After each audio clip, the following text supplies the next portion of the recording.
Hello and welcome to Music at the Piano. In this video, we will go over the bicycle rider in the level 2 older beginner book. It goes from pages 33 to 35. It's a 3-page piece. Now, what I'll go over in the instructional section of this video is the use of the interval of a third in the left hand. I'll go over the key because the right hand looks, sorry, I'm covering myself up. The right hand looks like it's using a C major 5-finger pattern, which it is, but this piece is actually in F major. All of the B's throughout the piece are B flats using accidentals, and the final note is an F. So I'll go over some solfege ideas with this one as well, because when you're doing the C, first of all, here's your ending in F. I'll try to do a little bit of analysis. And so the C is not do, it is so. It's so, la, so, la. And I'll show you how that works. It looks like an interesting piece. I'll switch over to the lesson portion now. Hello, and here we are looking at the bicycle rider. We may have some commentary from Muffy the cat. Now, let me play this for you just a little bit. It starts off with double thirds in the left hand on F and A, and the right hand in a C major 5-finger pattern.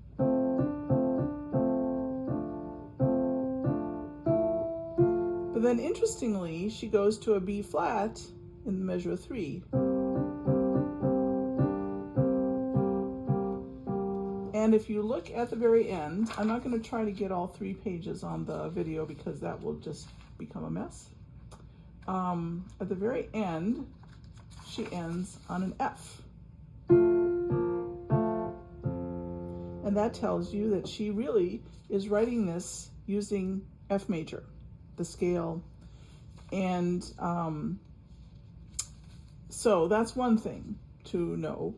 And you can have your students prep for that, either playing the F major 5-finger pattern or the F scale and tetrachords, which 4 notes in each hand. Or if they know the whole F scale, each hand alone, that would help them be ready to play this. The other thing is to notice that she doesn't have legato in the left hand, and I think that's very important technically for a beginning level with these double thirds, and I'll show this better when I do the overhead projector with overhead projecting, that you don't want to try to be making a connection when you change notes. I think you want to have a nice relaxed wrist, up and down motion. And that will help the student's hand build a strong bridge.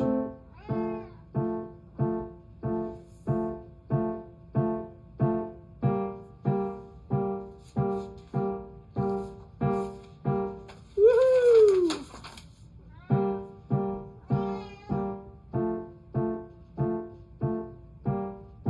Like that. So, if you try to make them play legato too soon, that will just kind of strain their hands a little bit, I think, or just lead to problems you don't want to have.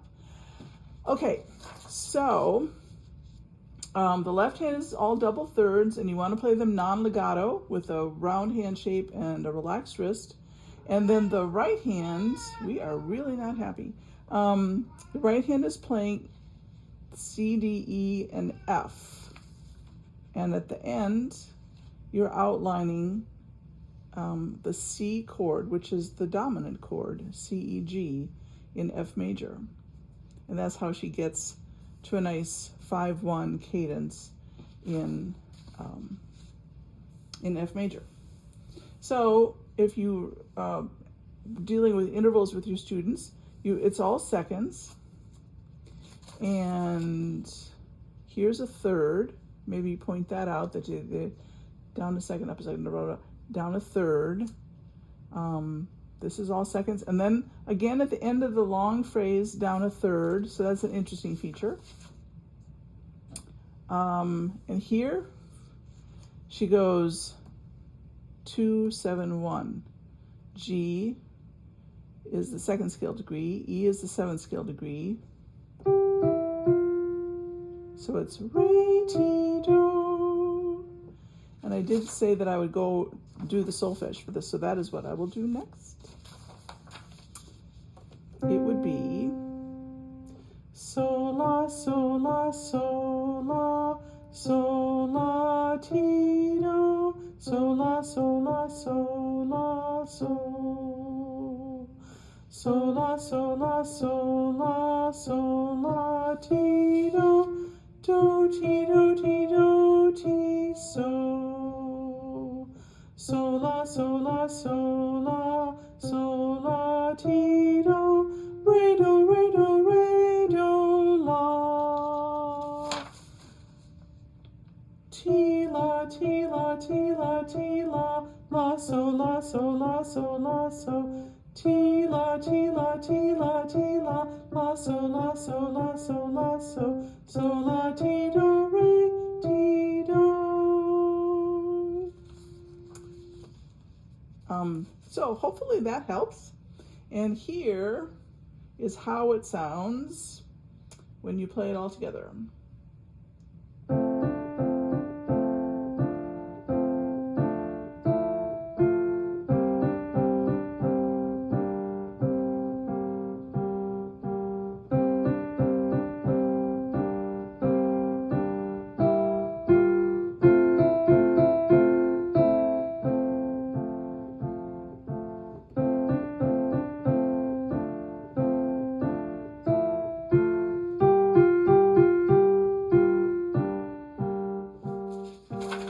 Whoops, somebody else's piece.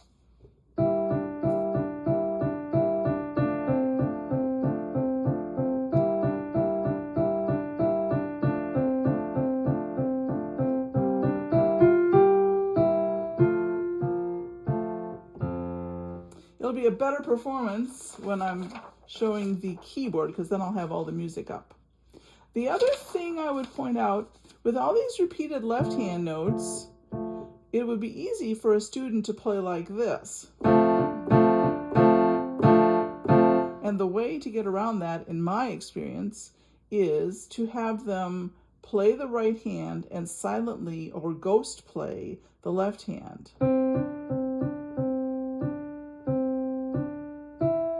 So they're moving on the keys, but they're not letting the keys go down all the way.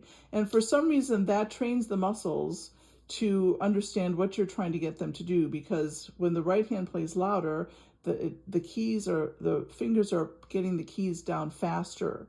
When the left hand plays softer, the keys are going down more slowly. And so the muscles just have to learn how to do that. Okay, next we'll do the overhead view. Here's an overhead view of the bicycle rider. First, let me show you the F major 5-finger pattern that your student might want to review before they play this. You could either do it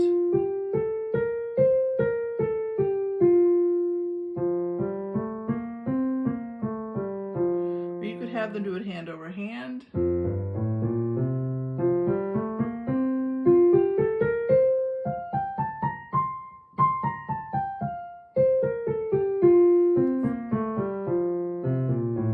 And then you could have them play the triad.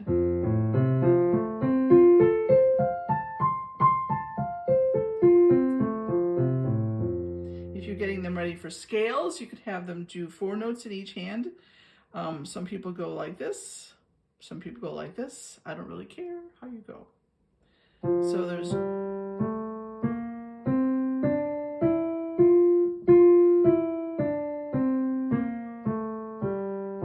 And the useful part about that is that each 4 notes, called a tetrachord, has the same pattern. Whole step, half step, whole step, half step. And they're connected by a whole step. And that is one way some people use to teach students the pattern of the major scale. And that comes in handy for the circle of fifths, because the second tetrachord is the first tetrachord in the next scale in the circle of fifths. Or you could just do the whole scale. Oops, not like that.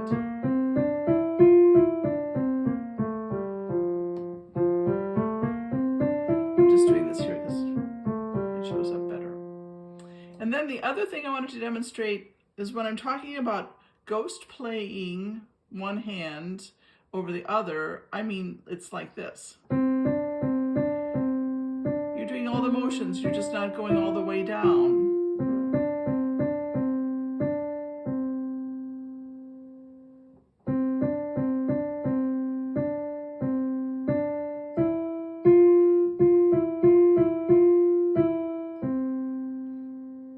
And I'm not a scientist, so I can't tell you why that works, but it works. So here is how I would play it.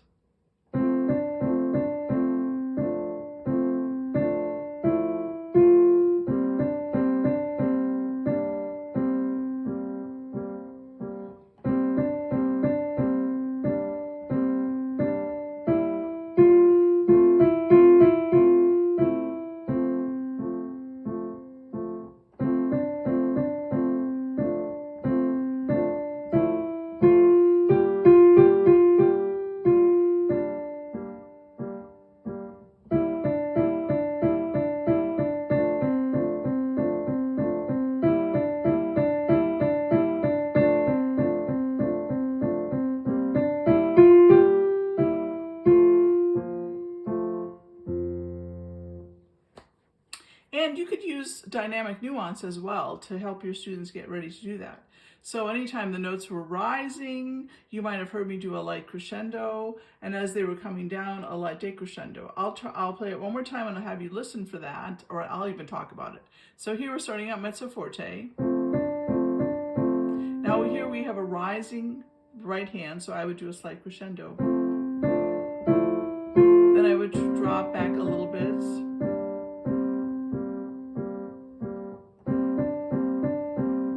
Light rising crescendo, decrescendo, little crescendo. Kind of a big moment here. It's like this is almost the climax. A little less, a little more, a little less, a little crescendo.